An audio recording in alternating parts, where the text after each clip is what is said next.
Good afternoon. Welcome to the June 1st, 2017 semi-annual meeting of the Inspector General Committee for Palm Beach County. At this point in time, I'd like the Madam Clerk to call the roll. State Attorney Aaron Berg, Public Defender Howitt, Vice Chair Headley, Present. Chair Cridell, Present. Commissioner Lafredo, Commissioner Pearman, Present. Commissioner Shulman. Present. Thank you. Even though we have a limited number of members, we do have a quorum. I don't really have any introductory comments other than this is somewhat obviously our second shot at this. We had a challenge raising a quorum at the last meeting, so we decided to reschedule this rather than skip it all together.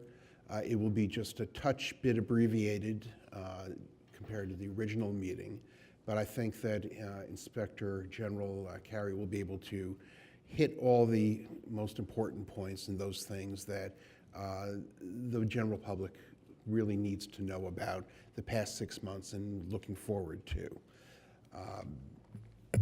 The next item on the agenda, item 4, is the minutes from the November 10, 2016 meeting.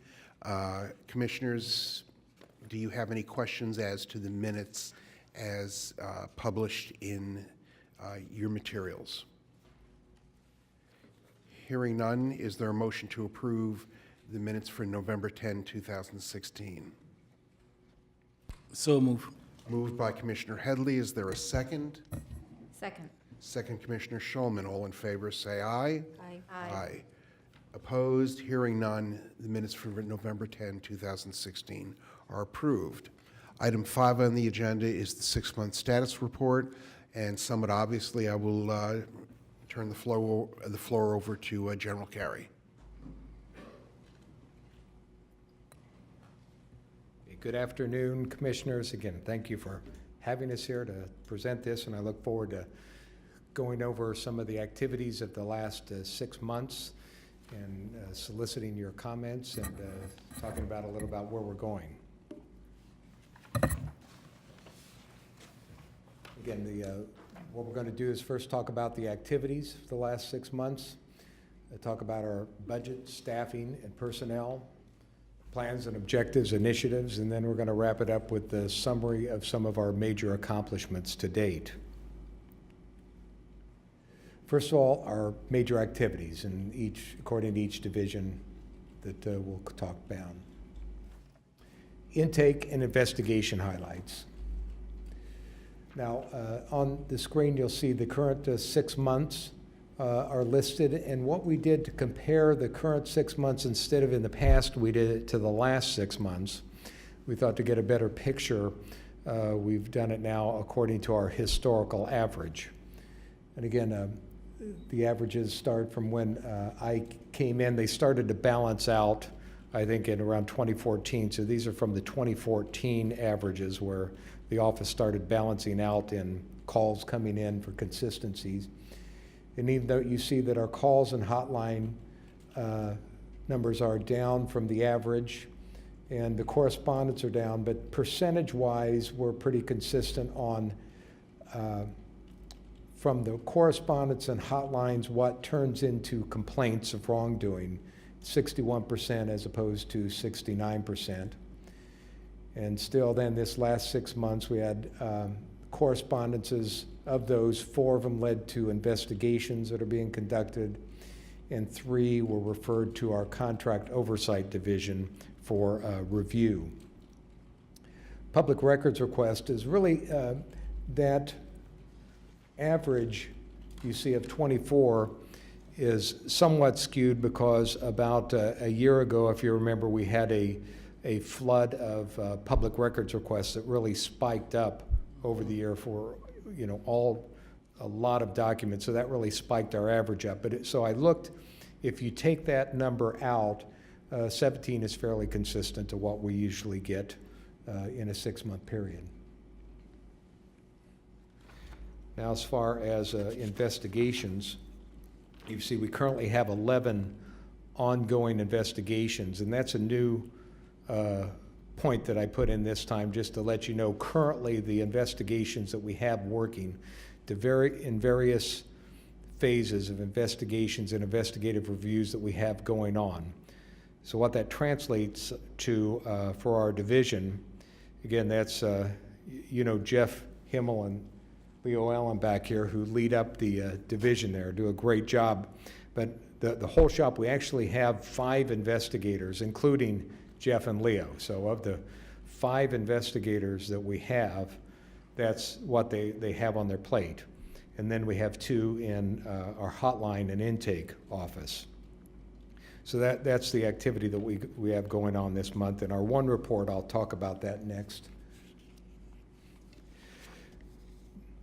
This was a report. It was in the press on a number of, on TV and in the written press for a while. We had a county employee that was discovered diverting funds, cash funds that was being taken in from adult entertainment that have to pay a fee for their license.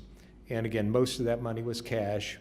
And what we found was the employee was altering documents, was either altering documents and not recording a lot of the information in and pocketing the cash herself over this period. And it was over a number of year period that it was going on, over $32,000 worth of cash we were looking at.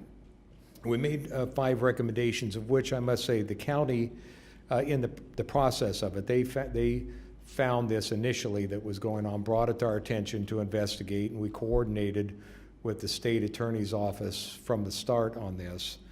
And the county immediately was taking actions, corrective actions, how they could tighten up their internal controls and policies. And they accepted our recommendations to move forward so this won't happen again. General Carey, just in terms of procedurally for our meeting today, would you prefer questions at the end of your presentation, or would you prefer questions as we go along? Please, anytime you have a question as you go along. Yes, sir. And go back a slide. Okay. If you go back to the slide with the matrix of investigative activities. Yes. Is this it?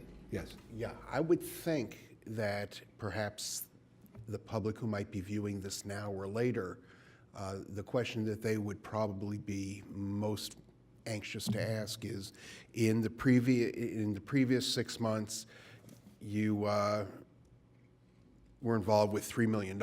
Yes. And in the current 6 months, you're involved with 30,000. Yes. And so I think that the cogent question for the average taxpayer would be, what's the deal? Yes, that's an excellent question. In investigations, as they come in, the last 6 months, and that was just one investigation, and it involved a contract, a multi-million-dollar contract with one of the cities, that there was question cost on the way it was handled. And so in statistics and investigative inspector general business, and that's why I put on usually averages are usually best to have instead of the previous 6 months, because it's usually best to look in the horizon and to look in the big picture, because there are ebbs and flows in investigations. Sometimes we may investigate something that involves an integrity issue that has no dollar amount at all, but yet this is a serious integrity issue, a violation that we have to take action on. And other times, we may find, for example, this contract. It just so happened this one investigation was, again, a multi-million-dollar contract that was let that happened that time. And so you'll see ebbs and flows in not only investigations, but in audits. This time in our audits, we did not find, there was no dollar amounts. You'll see when we get to that. And is that saying that we did not, or is that good or bad? It's neither. It's in the big picture, you look at investigator and auditing operations. I mean, we could even argue in this case for the audits, we did 2 audits and found no wasted money. That's a great thing. That is, so to me, that's very good news that we found two organizations, one of our cities and Solid Waste Authority. We went in and we found there's some things they need to tighten up, some policies and operations. But in two areas there, where nationally there are usually some major problems that arise in fuel, in government across, how you account for your fuel. And we have found out in the past, in these two instances, we did not find that there was any wasted dollars or money that we questioned that might be not only just wasted, but stolen. So again, so I would say it's in the horizon that you have to look in the big pictures. And when we get to the very end of our brief, so this is the commercial for the end, I think those are the numbers that we need to be looking at. The overall successes and statistics, where do we measure the office in the big picture, what we've done for the county, the municipalities, for Solid Waste Authority and Children's Services Council. Okay.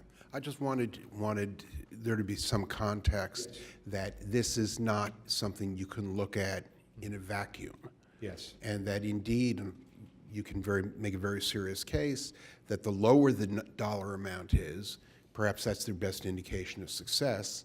You just need the facts, and you can't make that judgment. So, Yes. Thank you very much for bringing that out.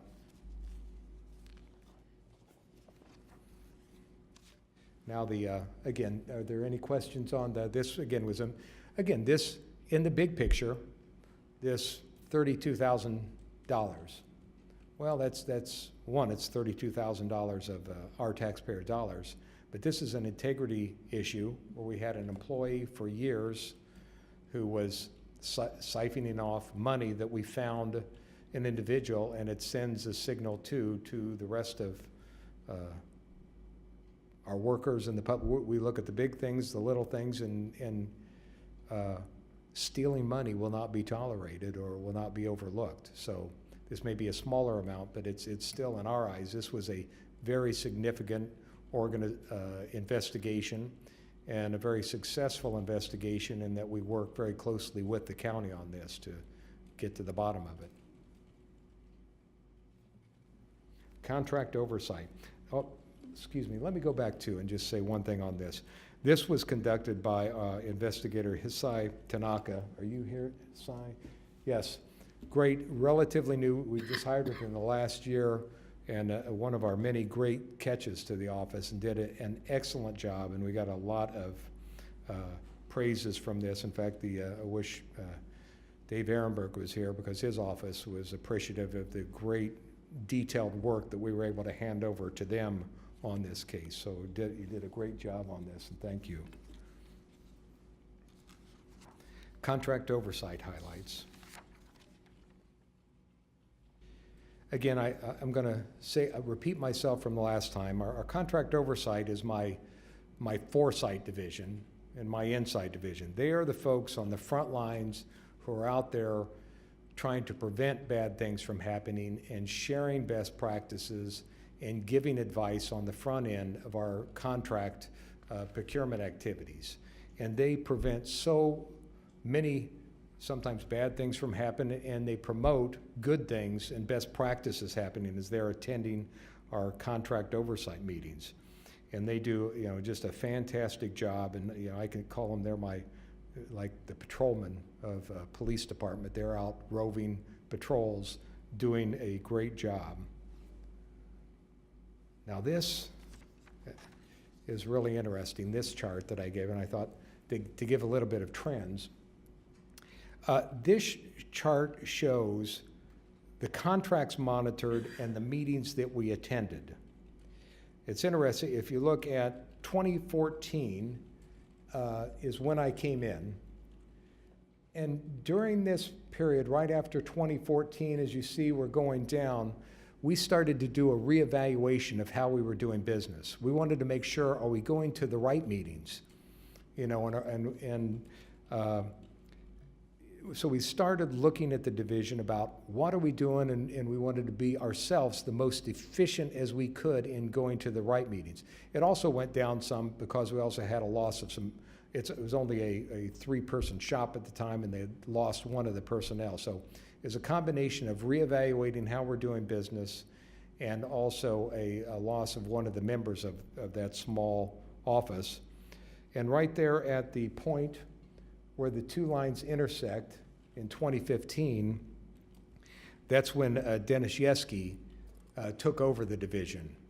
And Dennis has done such a fantastic job in reevaluating about, again, how we're doing it and refocusing.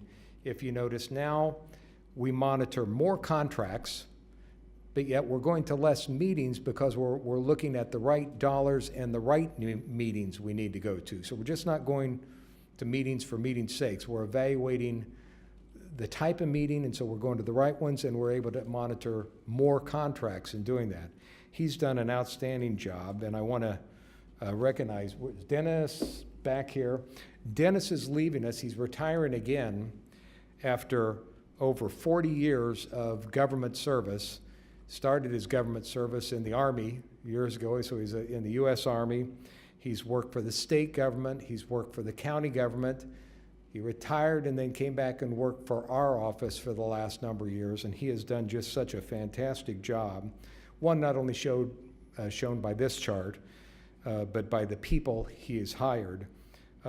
Karen Mayer is here. Karen is, this shows how good he is. He's trained his replacement. She's taking over for him, that he's going to be leaving on the 5th, I think is the last day, or the 6th of June, somewhere around there. He's taking the 5th. So Karen's going to be replacing him, do an excellent job. She's been there with her background. We just recently hired two folks. Tony Montero is here, and also Tiffany Thomas, both here. I mean, great backgrounds themselves. Tony came from FAU. He worked in contracts over there and has some extensive background in contracts as an Air Force. He's good. Dennis is leaving. He was my only vet, and Tony at least, so he was the replacement. He's an Air Force veteran, and so he's my one veteran pal that we've got in there. Tiffany came from the county in purchasing, with her background in purchasing. I mean, just great find. So that's a legacy that, again, Dennis is leaving. I appreciate it.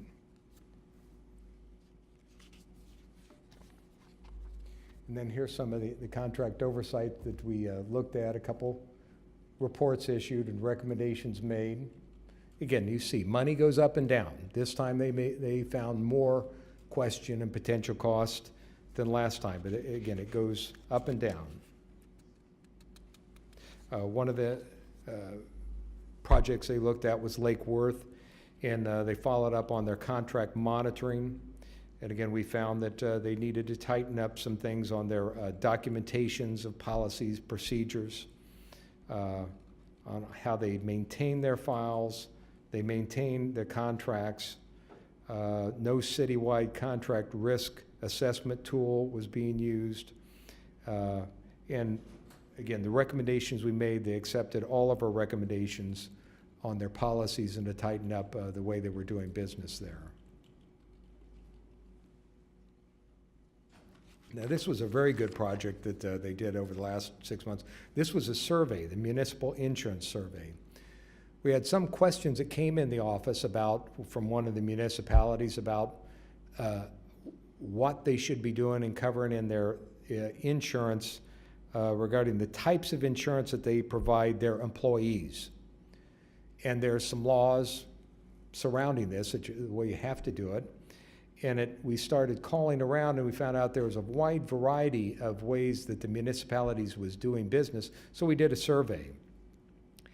Now, the good news was that from our review, and this was a self-reported, that it did not look like anybody was violating any laws. So that's the best news we found out of it.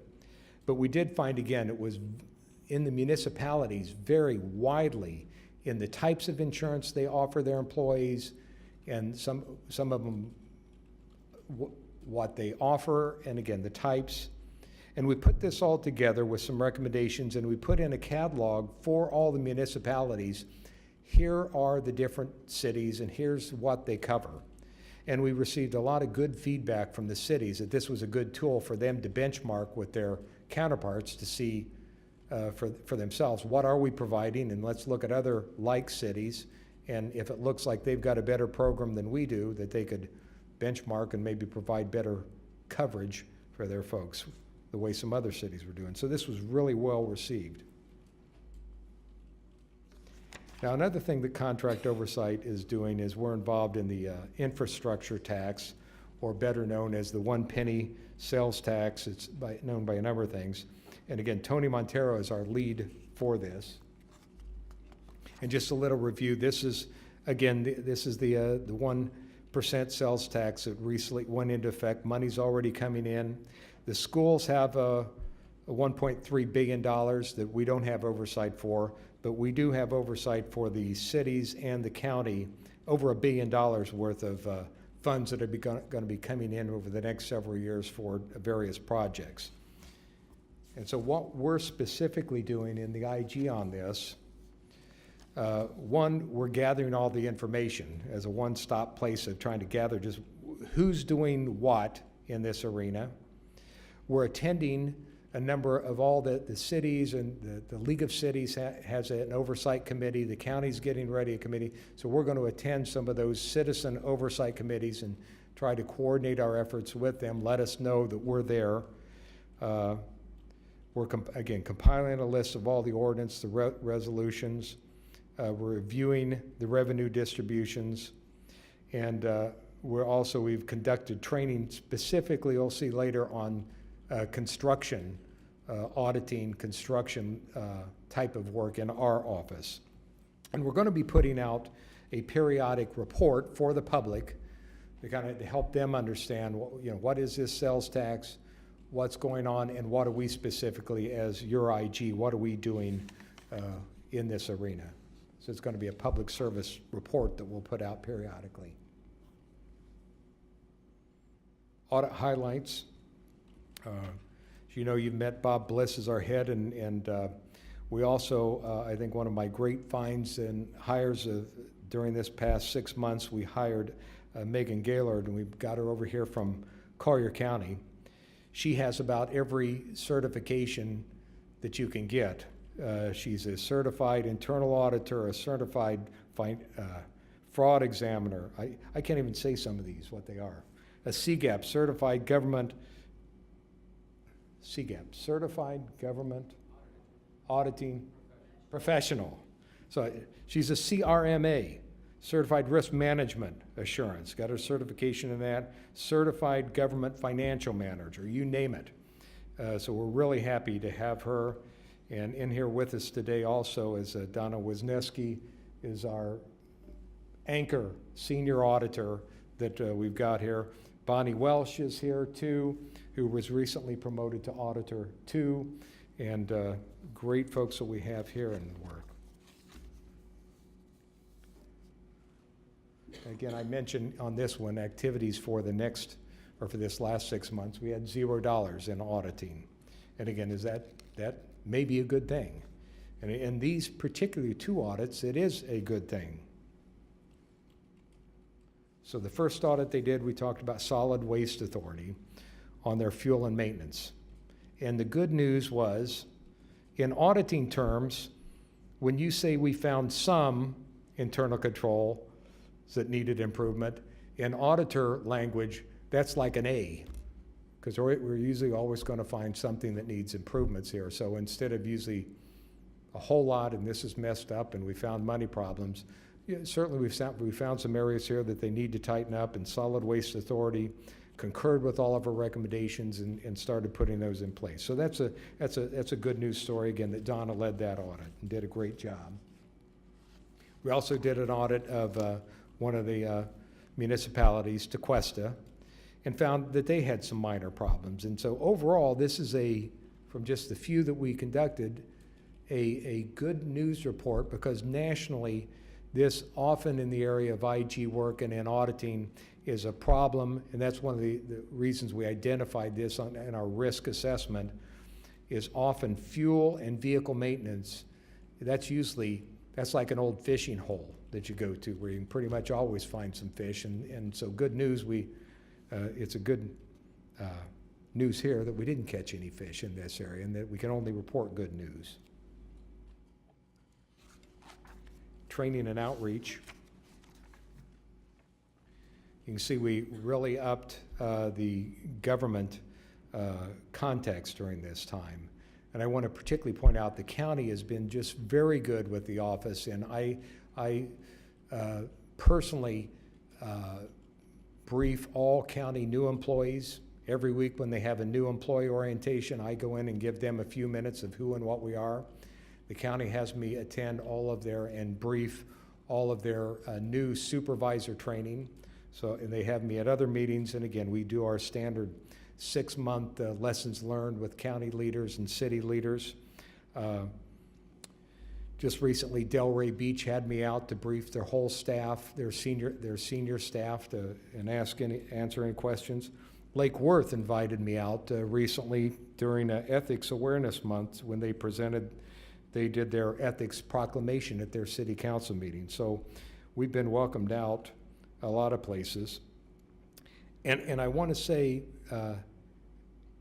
this is not just talking and educating.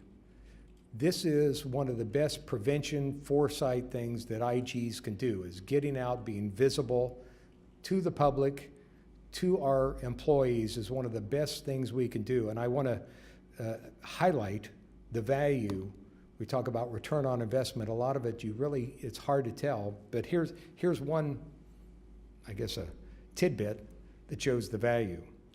About a month ago, I was at training for a bunch of, I think they were government financial managers, and they had a panel. I was one of the many panel members there. It was myself, it was Mark Bannon from the Commission on Ethics, Dave Ehrenberg had a representative, they had the FBI representative there, and they had a local, one of the city internal auditors. And one of the questions came up to the city auditor is, isn't there some overlap? Or, with how do you work with the county IG? Is there some overlap? And Mark can back me up on this. He said, no. He says, in fact, the IG is great and it helps support my office and gives me more ability to do my job. And he says, in fact, you'll never know how much that the benefit that they have, because almost every week, he said, somebody comes to him in that city and asks him, what would the IG think about this? We're thinking about doing this. What would they think, or what would they do about this? And then he's able to tell them, here's the right thing to do, here's what they'd say. And so we have that's one of those factoids that show that preventative nature and best practices that we have, because people are thinking about what would the IG think if we did this. And so he's able to help him do his job by telling him, here's what the IG would do, and the city does good things. So I just can't emphasize the impact of training and outreach, that you don't see things often from that, but it's what is not happening often that is the good things. Quick question. In almost all of the academic studies of fraud, regardless of the type of enterprise, not-for-profit, government, doesn't matter, training is considered to be the most effective in terms of ROI of dollars spent, as well as enforcing your top-down cultures. With respect to this far-flung jurisdiction you have, 40-some-odd jurisdictions, I guess, are you finding that's the case, and that you're able to bring to bear a consistency of that training to gain, really, I guess, a synergistic effect among your jurisdictions? I would say the training, again, has clearly a tremendous impact. With the county, I would say we get an A our cooperation and training is very good, and in fact, Todd Bonlaren here, we've talked about that, about trying to even do more. I mean, they're very positive and approaching me about more training and ways we can get out to spread best practices and good news. So the county, great. The cities, it's very mixed, because again, unlike the Ethics Commission, where they're required to do ethics training every so often, there is no requirement in the ordinance for anybody to invite me out. I get out personally because I meet personally with every year. I try to meet with every city manager, and now I met recently with a lot of the elected officials. So we're working with the cities to get us more and more out there, and again, to get that bridge of we're in this together, and I really, to try to focus that we're your IG, we're the city's IG, just as we're not the county IG, we are the county, the cities, we're all in this as a team. So it's still a work in progress with a lot of the cities. But where I do have an inroad is a number of the cities have internal auditors, and we meet quarterly with all the internal auditors. And through them, again, just like this one auditor, it's awareness of who we are and what we do, and it's a very positive thing. So in that sense, it's very positive that's good that they will approach their internal auditor and ask them, what would the IG do? I'm not sure if Roger Strout is here today. Hey, Roger, how you doing? Roger is one of our internal auditors from West Palm Beach. He's the head internal auditor that we work closely, and a great colleague in our work together. Did that answer the long? It mostly did. I guess that one of the issues that we all face when we're dealing with fraud, and in particular the detection of fraud, is the effectiveness, or perhaps lack thereof, of audit procedures in terms of the effective detection of fraud, as opposed to maybe the historically tried and true methods of, for lack of a better term, tips, for example, that there's something going on. Do you think that you have the capacity, both in terms of your personnel as well as your budget, to develop more effective procedures for detecting the fraud at your far-flung jurisdictions?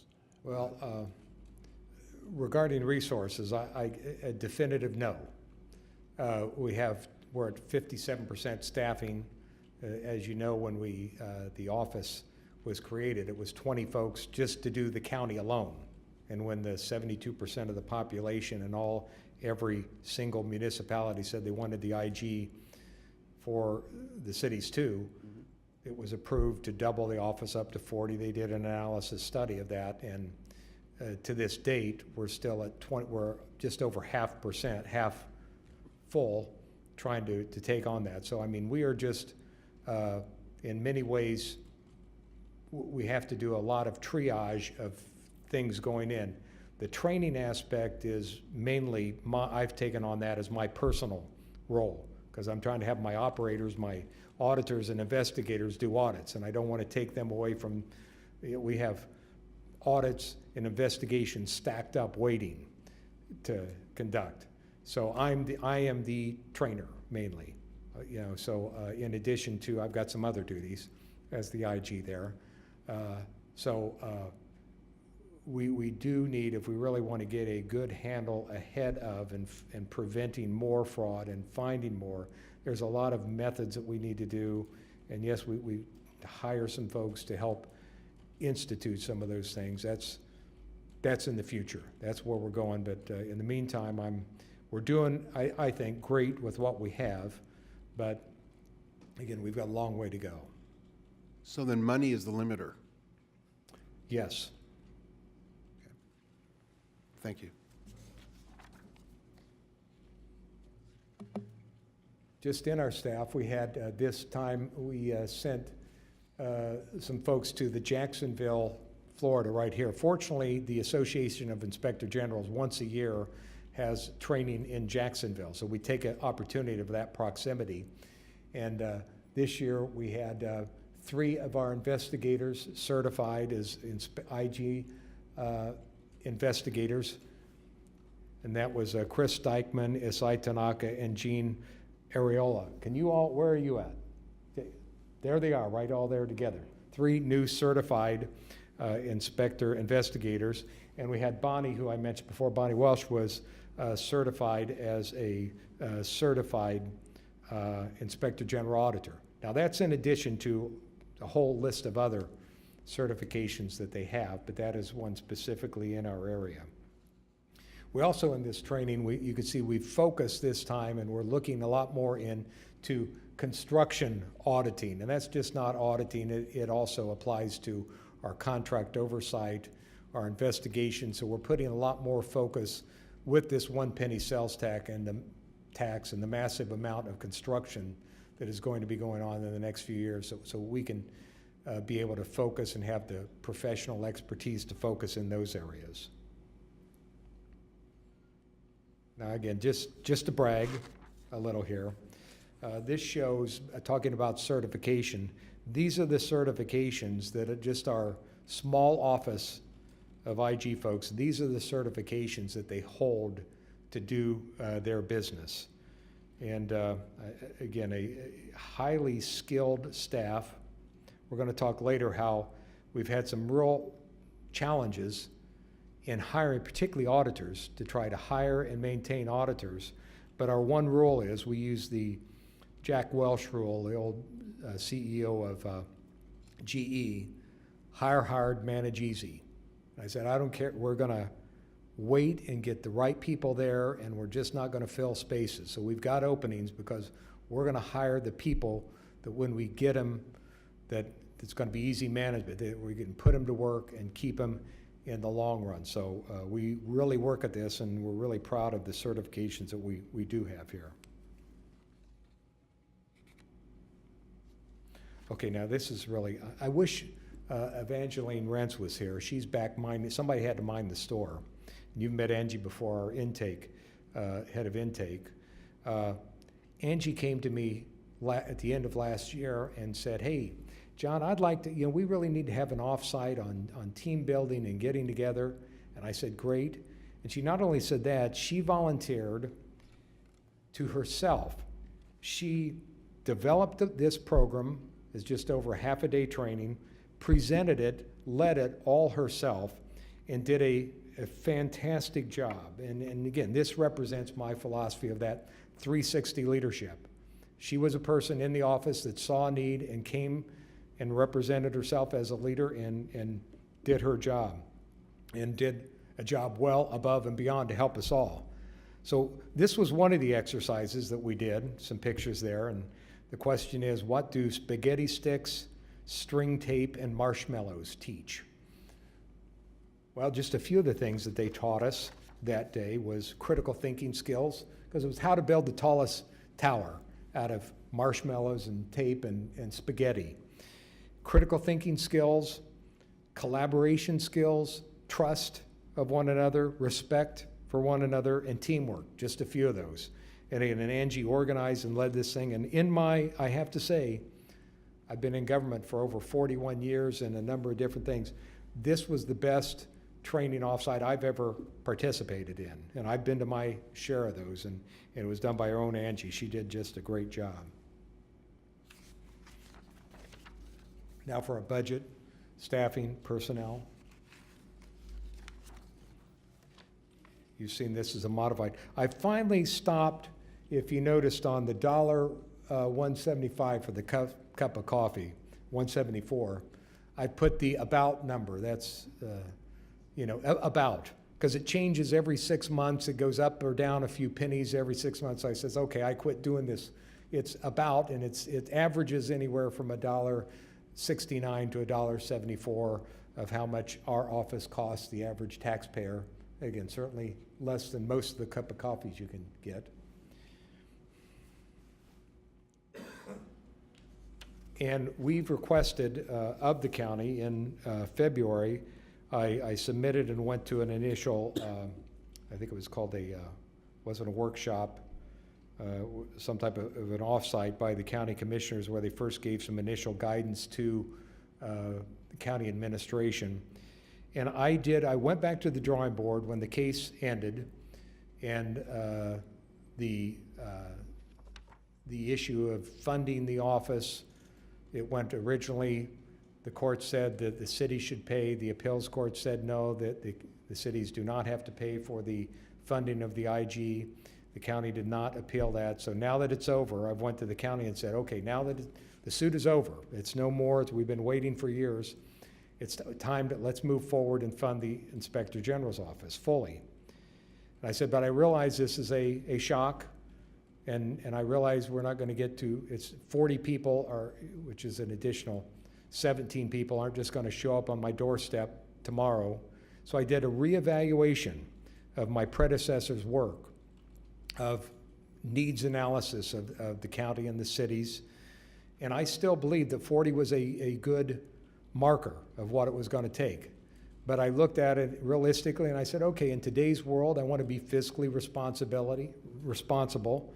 And I know everybody can't be at 100%. So I looked at it and did an analysis and said, I think that 33 instead of 40 would be what a minimal office to be minimally adequate to serve the county and all the municipalities, all the jurisdictions we need.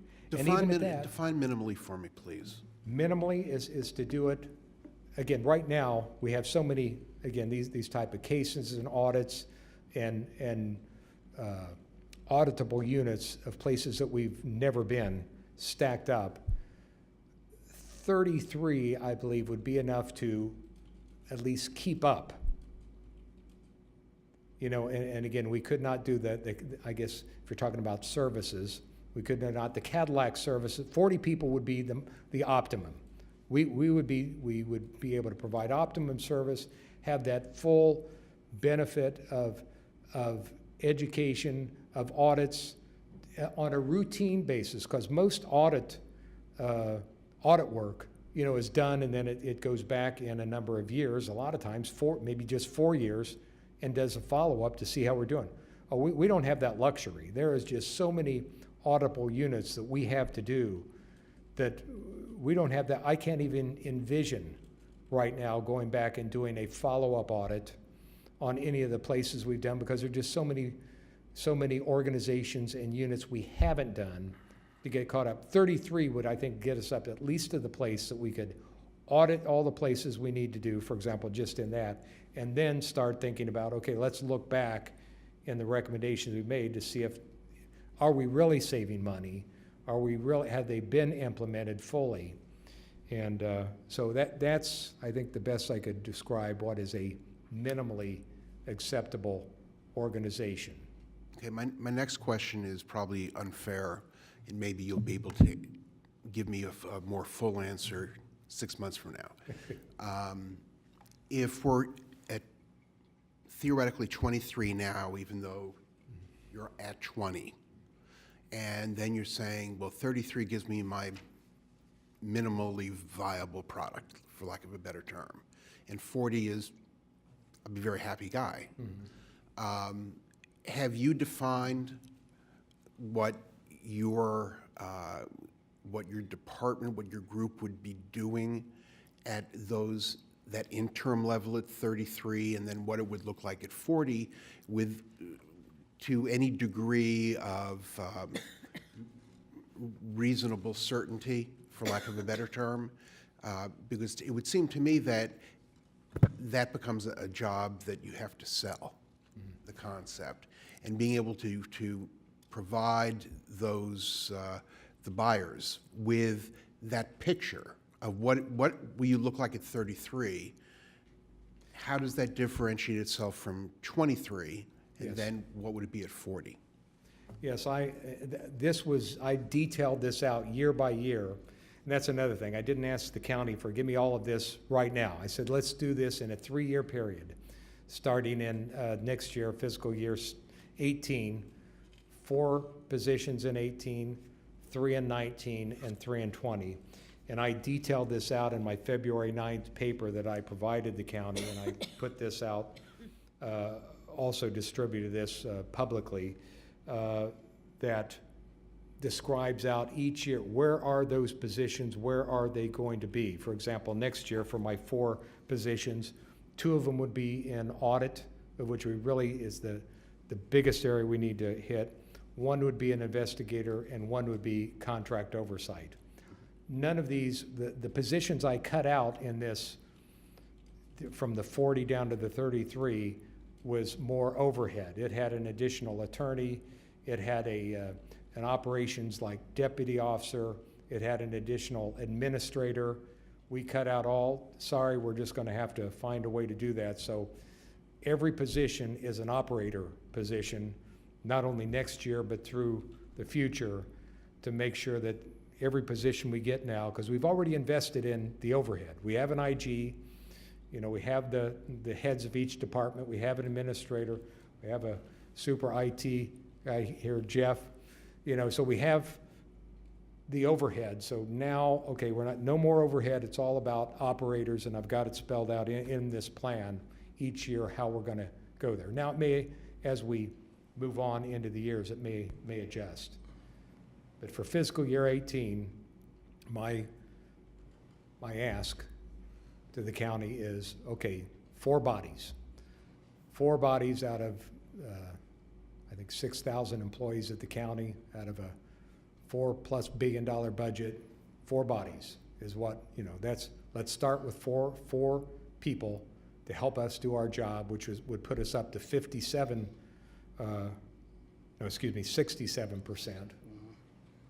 of staffing. So that's my ask for right now is 4 positions. What does that cost if you were to get that?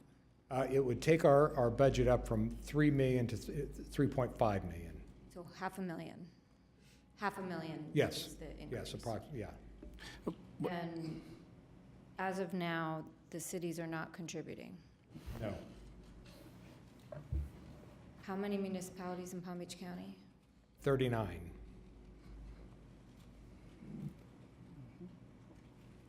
That's $12,820 per municipality. That's right. It's an argument. In fact, that's still the ask or the argument of the county, between the county and the cities. And I try to, again, if anybody would ask me for options, I could give a number of options of how we could come up with that money. But I've tried to stay out of the political battle between the county and the cities of there's some strong opinions with the county and some from the cities about how the IG should be funded. And again, as you know, the county, I should not speak for the county or the cities. They both can speak their arguments about who should be paying, but the bottom line, the courts have decided, the authoritative courts have decided, okay, the court case is over, and the city or the county giving bills to the cities, as you know, the courts did not accept.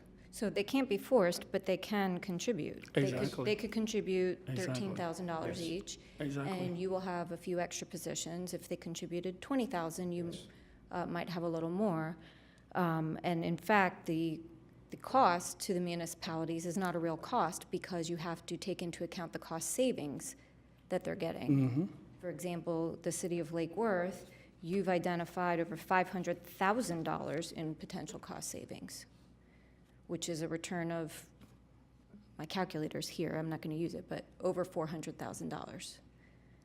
And so theoretically, the more they spend, even if it was voluntarily, even if it was $50,000, arguably allowing you to be completely fully staffed or close to fully staffed is going to save them incrementally more. So there's, to me, not very good math being used here. And I did not excel at math. That's why I went into the law. But am I misunderstanding something? No, you're not. But again, my position has been, my job, I'm here to do audits, investigations, and contract oversight, and and I'm trying to stay out of the battle between the cities and the county. And there are good arguments that I would agree with all, and as great as argument as that I could agree with, I know there are people who would stand up and, for example, I've heard some that say, well, I pay county taxes already. you know, county, do your job. So I mean, there's, for every argument, there's a county, or there's a city argument and a county argument, and not all cities, again, there were only 13 cities involved in the lawsuit, first of all. Though now no cities are, once the lawsuit ended, no cities are paying, to my knowledge. So I prefer, as much as this really hurts the office and hurts our ability to serve the citizens of Palm Beach County who voted overwhelmingly for our oversight, you know, to me, I think it's the best way to let the cities and the county, I just hope it, at the end of the day, we fully fund the IG, that we find a way to fully fund the IG, or at least adequately, I should say. I'll settle with adequate funding of the IG. I'll do my part. So I thought, okay, I'll do my part. I'll give away 7 billets. Can somebody come to the plate and do their part with a start with 4? And so I think I've done my good faith, fair share effort, and I'm asking the, you know, now that the people who fund it come to the plate and let's look at 4. I have a question. You stated that you submitted a document to the county in February. Did you get any response from the county regarding the funding? Yeah, the initial and again, it was not a workshop, and I forget what it was actually called, Todd? What was that called? A retreat, a budget retreat. Yeah. And the purpose of that was just to for the board to give very general guidance to the county to go ahead. So there was no votes. The few commissioners who talked positively about, when it came down to just 4 for next year, I would characterize it as positive. And they told the county administrator to look into that, but they also said, look into getting the cities to pay. So that's the most I could characterize that as. And the next meeting is coming up, I think on the, I'll have to look, I've got it in here, coming up within the next few weeks, to the 13th. Yeah. For the purposes of the record, let me reinforce the comments made by Commissioner Schulman, because it seems that we're in a kind of for want of a better way of describing it, kind of an outrageous situation. This notion of the county versus the cities, after a while, talking about critical thinking, doesn't make any sense. It's just invalid, right? You're talking about, you could pay up $30,000 up front, and you recover millions of dollars. And that seems to be a pretty good bargain, a sensible thing to do. So it seems to be, as I say, for the purposes of the record, that we're dealing with a kind of an unnecessarily outrageous situation. And this kind of going back between, I mean, it's not you're doing, Sure. this county and the cities. May I? Yes. However, I think when this was passed, there was not that foresight to know how it was being paid. And this, I think, herein lies the problem. And then you did go have the rendering that the cities were not liable, is that correct? And since that has been done, you're asking for a voluntary input from the cities, is that correct? The county's asking for, The I'm just county is. asking for funding. Right. To the county now who funds us. Understand. Any way you can do, there's a multiple variety of ways you could fund, you know, the IG. There's a variety of ways, and one way, the one avenue they are pursuing is to ask for the cities to voluntarily contribute. And is it also correct that no city is contributing at the moment? As I understand it, the cities stopped when the lawsuit, the final judgment came out, the ones who were contributing. And And all of the funding is coming from the county at the moment? Yes. Okay, so that makes it clear. And I take it to a very minor question, that if a city requests your services, you can't deny them. You have to follow through, even if you don't pay them. That's right. And that's one reason I'm staying out of this, because I want to be seen as impartial and fair. I'm the IG to everybody, by the ordinance, I'm gonna follow my direction in the ordinance. It says I'm the IG to all the cities in the county, and when a complaint comes in against a city, or there's a need for an audit, investigation, or contract, we're gonna go where the risk is, not who's paying me, Right. not who's not paying me, or not who likes me. Some of the cities welcome me in, and there's other ones, believe it or not, don't welcome us in as much, but we're still gonna do our job regardless. And I think that's the best way also to keep out of this, to make sure that I'm not, and the office is not seen as biased for or against anybody. We're gonna keep doing our job no matter what I say. If it's just me, I'm gonna be out there doing our job the best we can. I have a request and a question and maybe an observation. My request is that you provide the committee with a copy of that document you've been Yes. holding up, because I've not seen it. Okay.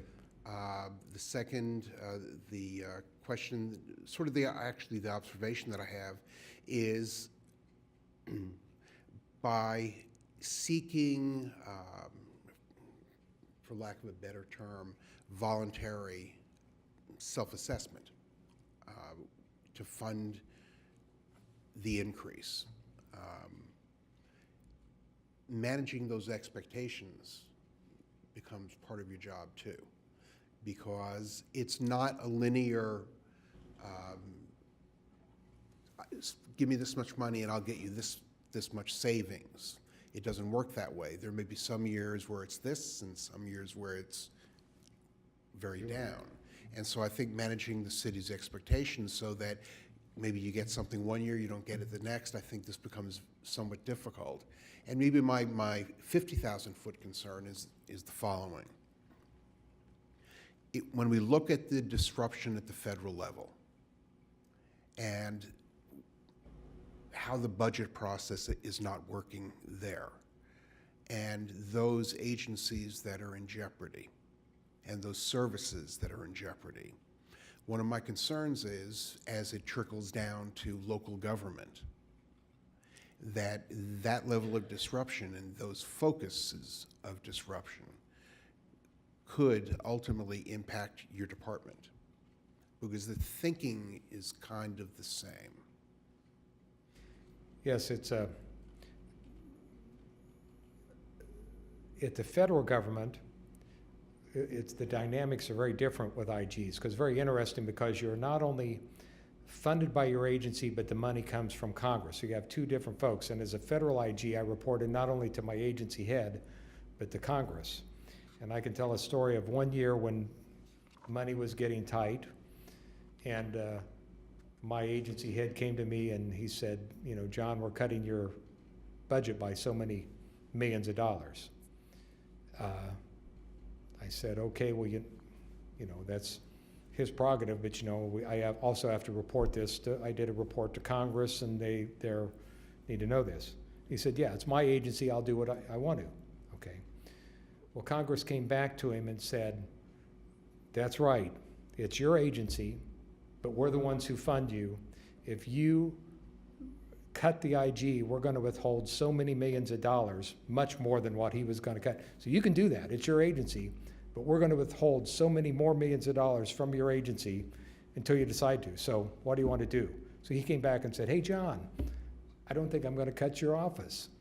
And so we had those dynamics. There's very different dynamics, you're right, here. And on your comment about the cities, that does become a problem if certain cities pay and others do not, and then an expectation, well, it's either one, and that's the problem a lot of times, without a flat fee fund, it becomes, well, either one, wait a minute, I'm paying you, come for this is a smaller audit, which in the big picture is not as great a risk as many other cities. Or number two, they could say, hey, we're paying you, if we're paying you, I'm gonna have a say in what you come in here to audit and investigate. We'd, you know, prefer, so there's all types of, again, other repercussions of funding that, again, the city, the county needs to work out, but again, back to my question is just, I hope we get it worked out, and right now for fiscal year 18, 4 positions. I've given away 7. I'm asking for, to start out with and to get to there is, let's just talk about 4 positions for fiscal year 18 to help us at least move the ball forward a little bit to help serve the citizens of the citizens of Palm Beach County voted for and asked for. Okay, thank you. Thank you. So this is the ramp up over the years of how those, again, the ultimate, the moving up to those 33 positions. Now again, just to break down as an IG, just as a comparison to Miami IG, who we're modeled after as an office. Miami is in red on each of those graphs, and our Palm Beach County is on the right in the blue. And just to compare our jurisdictional over dollars and cents, Miami has a jurisdiction over $7 billion in their budgets. We have jurisdiction over $8 billion, our office does. But with that, you compare Miami, their office budget is $7 million compared to our office budget of $3 million. So we're less than half. We're overseeing more dollars and cents with half the staff that the Miami IG has. And in fact, these charts are from the paper. I think Debbie may have, I'll send this again, but these are out of the paper that Debbie, I think, had sent, but I'll make sure and send it to you all right today after the meeting. And these were some of the charts that we sent to, was in our justification. Back to comparing Miami and our office on this chart. On the left side, comparison of the span of jurisdiction. Miami IG has a jurisdiction of about 37 people, and we have a jurisdiction, a span of control of 42. However, that really doesn't tell the whole story, because in Miami's jurisdiction, they break out, for example, their airport, which we don't break it out. We just have the county, the 39 municipalities, Solid Waste Authority, and Children's Services. So they break out some of their major divisions of the county. And 2, even more importantly than that, in Miami, in their jurisdiction, they're dealing with a one-system accounting system, policies, regulations by and large, where every time we go into a different municipality, there's different ordinances, different policies, different budgetary systems that they're using. So every time we go into a different municipality, we have to learn again. Unlike Miami, who they've done it once, they've got the system down, now they move to the next. We have to start the project from scratch, do the research on their local ordinances, the policies from scratch, to start doing the investigation, the audit, to find what standards they're operating under. So the second chart on the right is, again, the staffing level. Their staffing level is 38. Our staffing level is 23, just over half of what they have to do our job.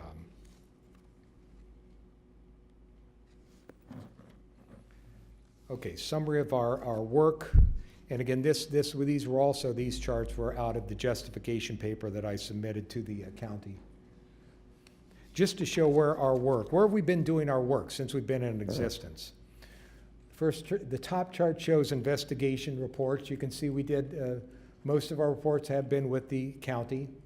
But again, the county had a head start because we didn't start doing audits and investigations later on for the cities when we started. So most of our investigations have been with the county. The audits, you can see over double we've done with the cities. Our contract oversight, the majority of the work with the cities. Complaints and correspondences. You can see when we were manned at that 20 level for the county, when we took on all the cities, the complaints are doubled that we get in that come from the cities, and the correspondence are almost doubled what we get in and have to deal with the cities. Next chart, return on investment, and there's the question cost that we found. You can see the large majority, again, of question cost, potential cost savings have been with the cities. Referrals to law enforcement, the majority again with the municipalities, recommendations made more to the municipalities. And I have a breakdown later on in exactly where these referrals are going. So that kind of gives an idea of the balance of our work, of where it's going. And back to the county's argument, why they want the cities to voluntarily pay. Okay, where we're going, on this chart, in audits, we are challenged on trying to find and hire quality auditors. And that's one of our biggest challenge. We've got a few auditors. We've had some of our auditors left this 6 months for, again, higher paying jobs, family situations, other situations. But when you have such a small office, when a few people leave, that's a major crisis. So we're down now. We're in the process. We've interviewed some auditors that look very good coming in. So we've got a few coming in. In investigations, we're preparing for our, every 3 years, our reaccreditation period by the State Accreditation Board. We're preparing for that, and that answers the question, who inspects the inspectors?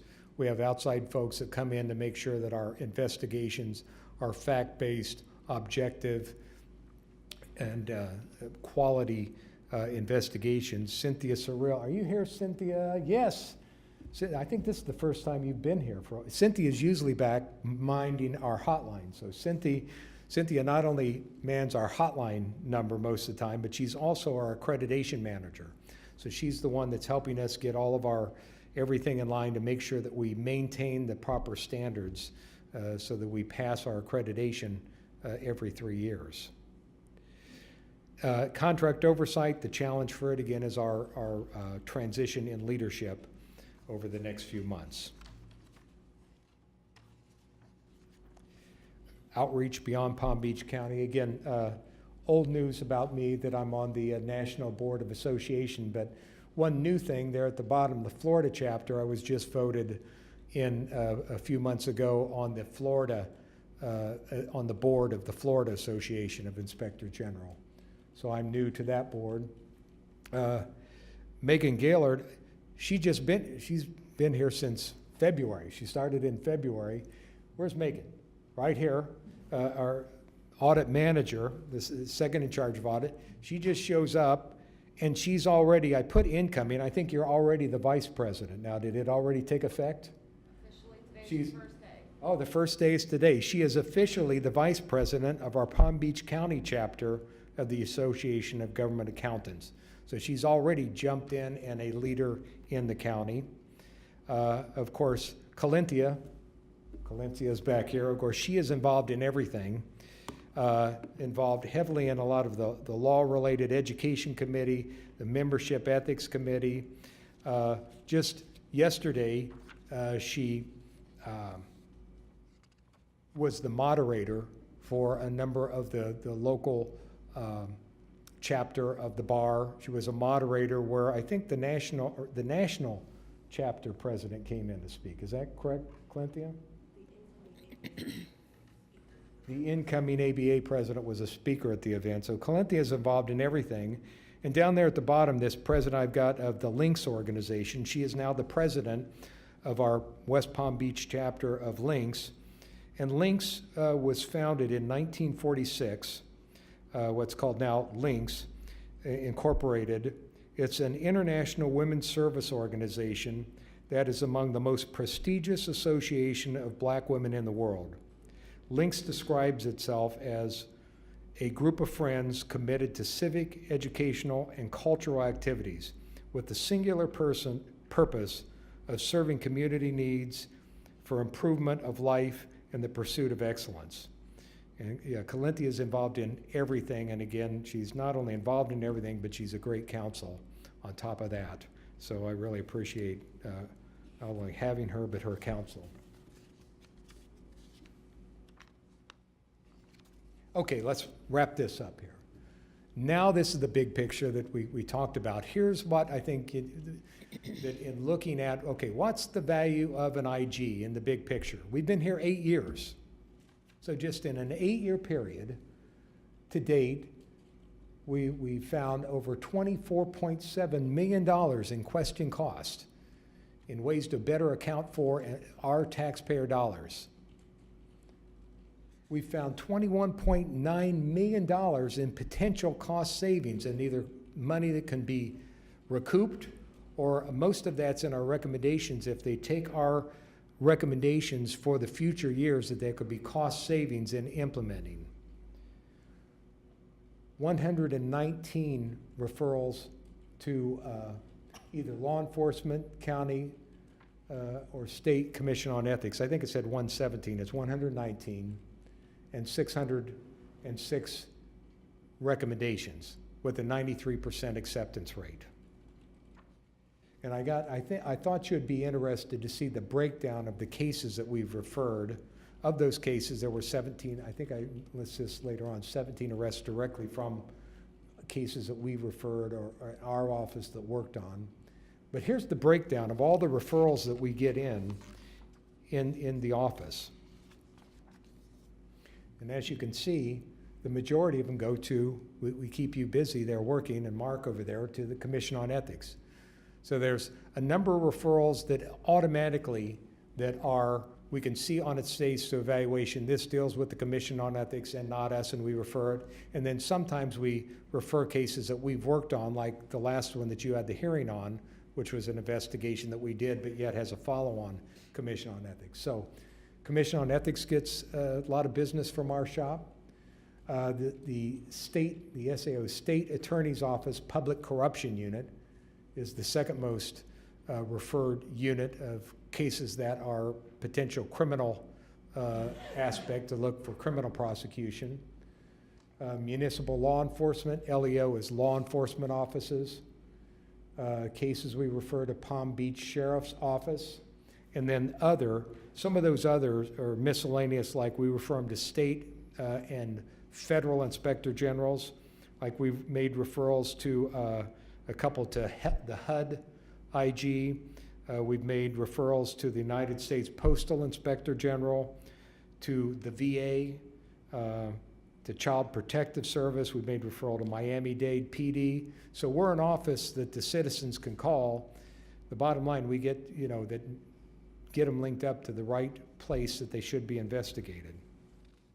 So that's where, when we say that big number, that's what we're talking about. And again, who are these referrals? Usually, what are they related to? This chart shows, again, most of the referrals relate to wrongdoings of some person in one of the municipalities, and then others, some people in the county, and then we get a variety of other referrals. For example, people who are non-jurisdictional. Somebody's doing something wrong, but we find this isn't in any of our jurisdictions, and so we make sure we get it linked up to the right office. Okay, 606 recommendations, again with a 93% acceptance rate. We've talked about that before. If you have a 100% acceptance rate, probably your recommendations are too easy, or they're not, they're too, what we call softballs. These are significant recommendations, and we try to work with management that they're realistic. So that's a pretty good rate, 93%. And over 10,000 calls that citizens had a place to call before our office existed that didn't necessarily have an office, an independent office that they could call with their problem, concern, complaint, that to make sure that they can feel comfortable that an independent, objective office is listening to them and making an evaluation. And that concludes my brief. Do you have any further questions or comments? I have one.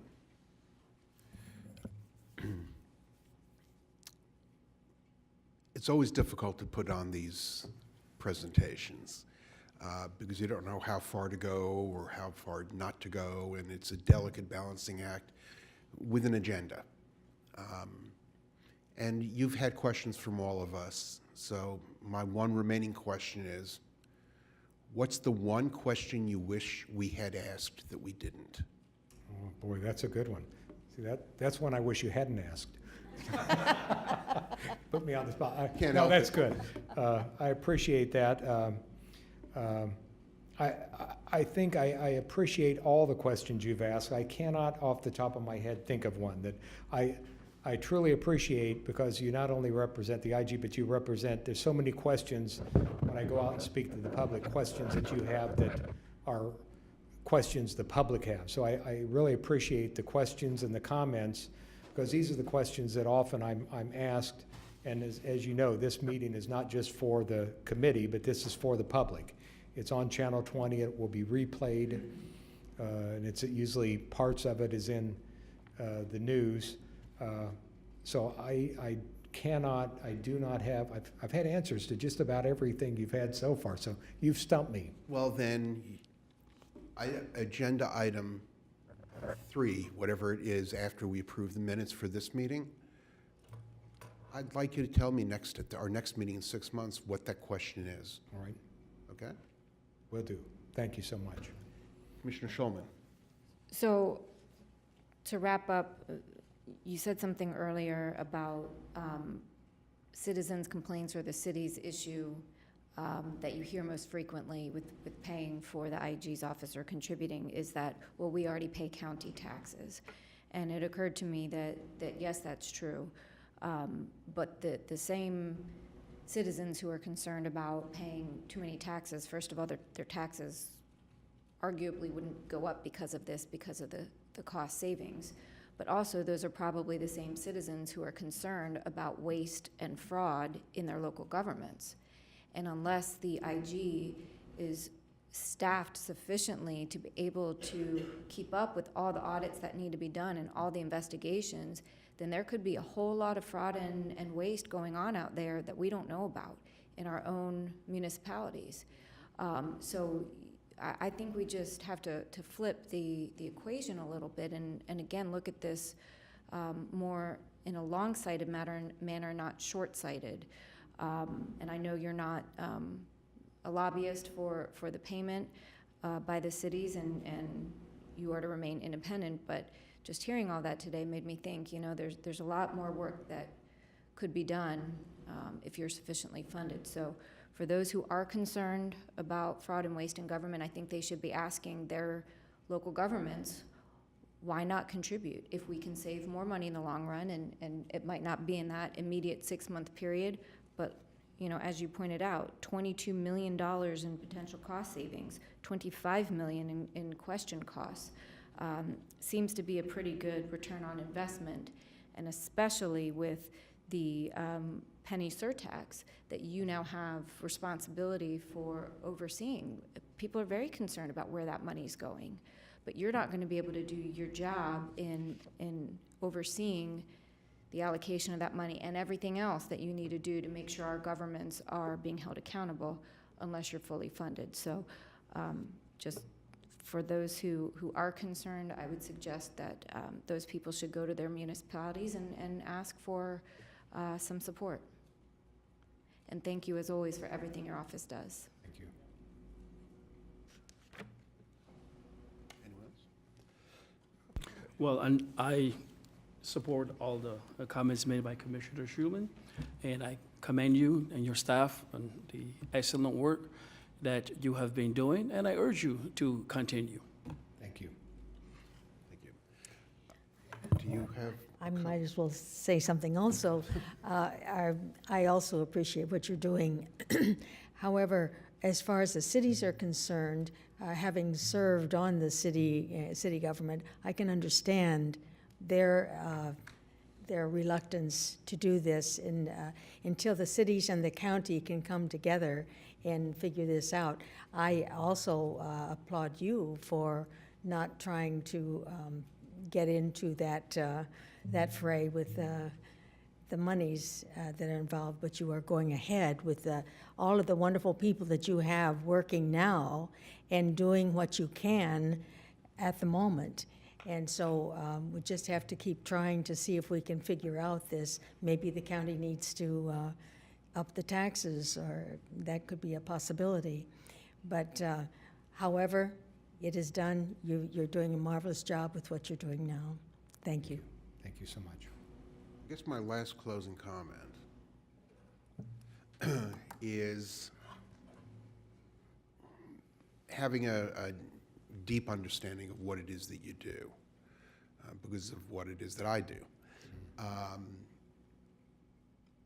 I think that you have provided a remarkable service with limited resources to the county.